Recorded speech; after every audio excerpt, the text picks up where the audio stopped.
So, Ned, take it away. Give us your thoughts on what went down and what do you think may go down here in the future for the Dodgers and the rest of baseball. The chance to win back-to-back World Series is certainly sitting right in their wheelhouse. I mean, that's how they go about it. That's how they've always done it since the new ownership took over, which is no longer new ownership. They've been doing it since May 1st of 2012, but their appetite to win is tremendous, and they just keep going.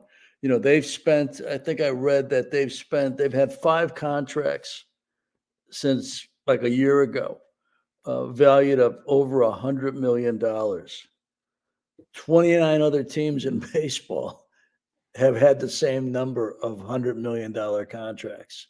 So you have 29 that have spent 100. Of the 29, there's been 5 other deals at 100 million, and the Dodgers got their own 5 at 100 million. So they are very, very focused on not just winning but dominating. And when you have as much starting pitching as they have right now, you know, you have a lot to fortify. You've got a lot of different people that can step in. I think they're going to try and do a 6-man rotation. When Shohei comes back. You got Shohei and Yamamoto both that are more accustomed to pitching once a week.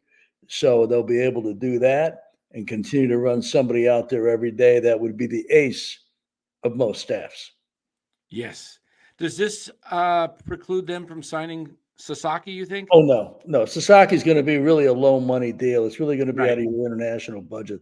You know, that's nothing compared to this. So this only helps them sign. So, so they could trade a Gavin Lux after they sign Teoscar or Soto, and they could trade Lux and an Emmett Sheehan and maybe another prospect and bring in Luis Robert Jr. from Chicago if they want to. They can pretty much do whatever they want to. Right. I mean, you need another team, you need the player, you need the agent, you need people to agree.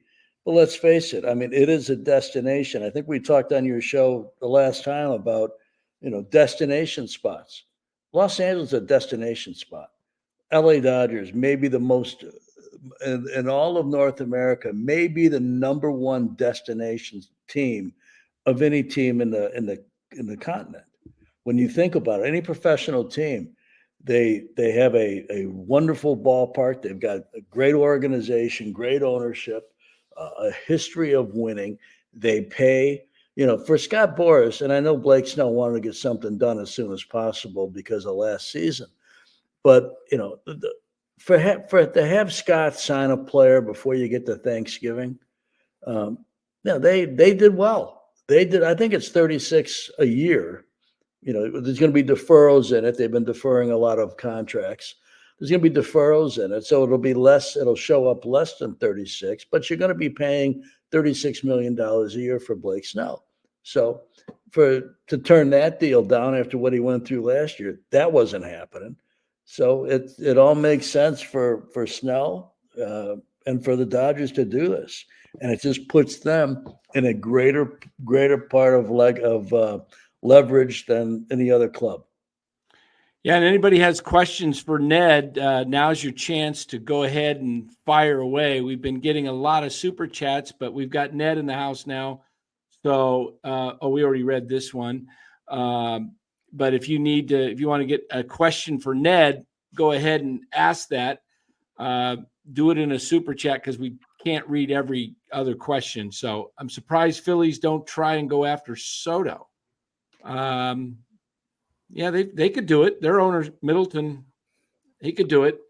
Well, yeah, they can.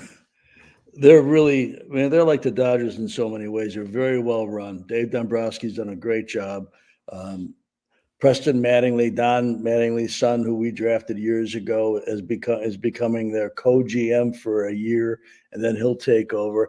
They're just very well run, and they got a great fan base. They're a lot like LA, but maybe they're going to be quietly in on Soto. Who knows?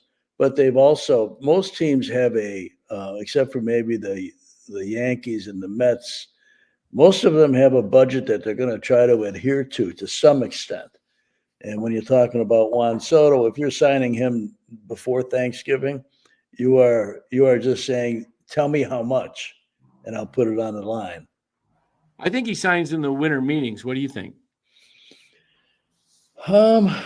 Perhaps, but it'll have to be a deal that Scott is really satisfied with, that this is going to be the best it is.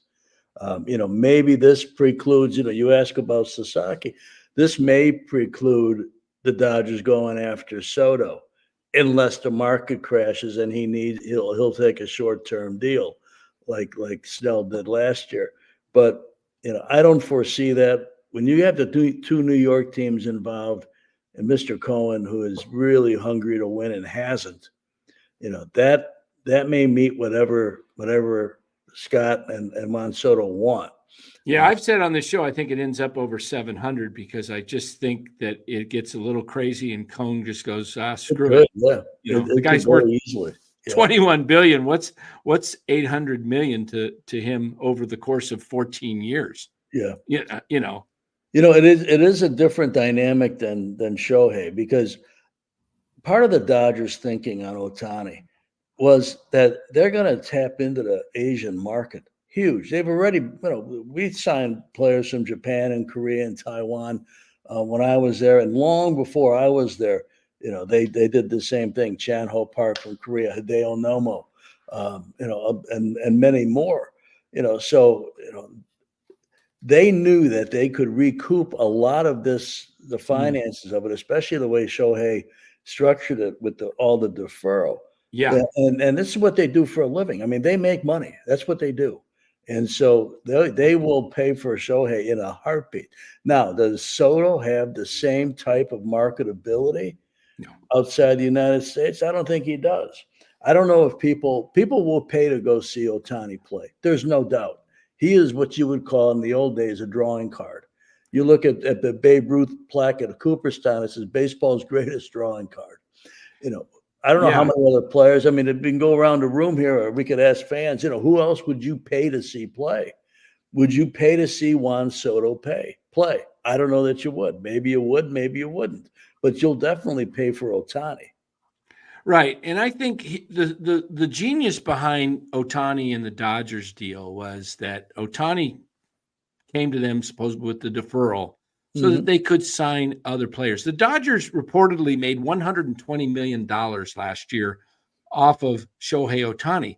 So that basically allows them to go get a Juan Soto, and they don't lose money because yes and no. But at some point in time, it's, do you want to be paying a luxury tax that is, off the charts over and over again? And there's other ramifications than just a dollar figure.